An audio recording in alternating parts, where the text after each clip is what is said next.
Check the temperature of the water in Celsius. Turn it on. Hold it in the water for about 15 to 20 seconds.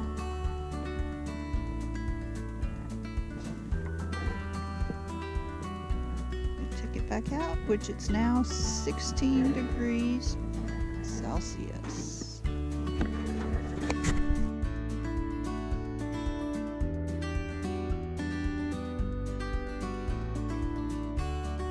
Alright, so what Ms. Subda is recording right now is the what we call in vivo chlorophyll, and essentially that's the amount of chlorophyll that's in the water, and we can use that as a guide as to how much algae growth we have.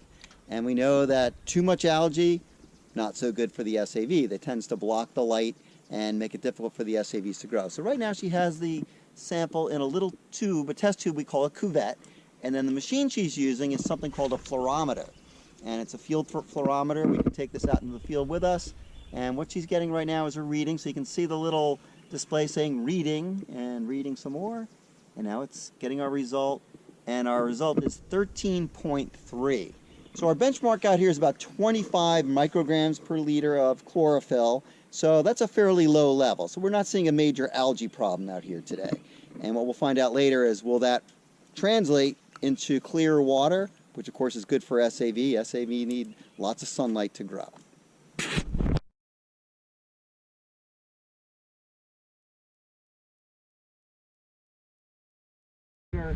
Is going to take a measure of the salinity of the water. That's the saltiness of the water, and that can impact the types of SAV we might find from year to year or season to season. We're up the Patuxent River a little ways, but we do get salt on occasion. So we're going to get that. This is the first reading of the season right here. And what he's doing is he's using a tool called a refractometer, and basically that just uses the amount of light bending, how the light bends as it passes through the sample. And the more salt that's in the water, the greater the degree of light that is bending. And what's our reading? We are at 0 for markers 1 to 2.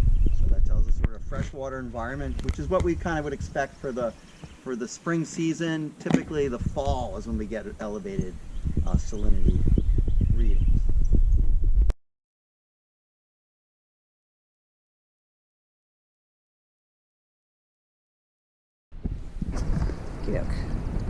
So we're doing a test now, probably the most important test that we do, and that's to measure something that we call the water clarity or the transparency of the water. And we use a tool called a transparency tube.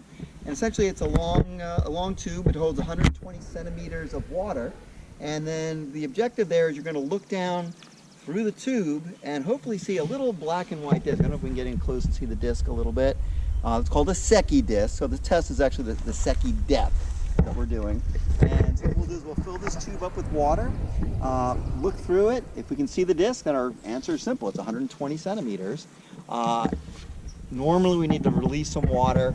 The benchmark, though, what we hope to see is 1 meter or greater. That's what the scientists say. If we can see that far, adequate light gets down to the bottom of the creek and the SAV gets the light that it needs to grow.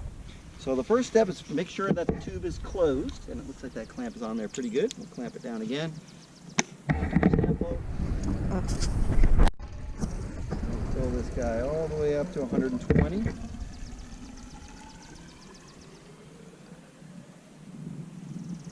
There you go.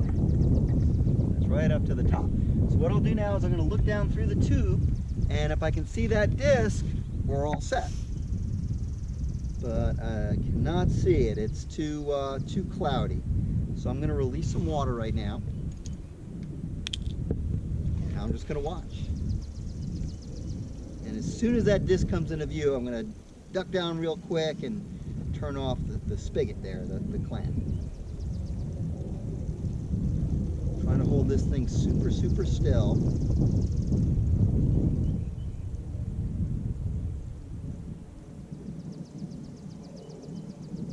Still nothing. What are we down to? Can you guys see the numbers? 50. 50, okay, so not the clearest water.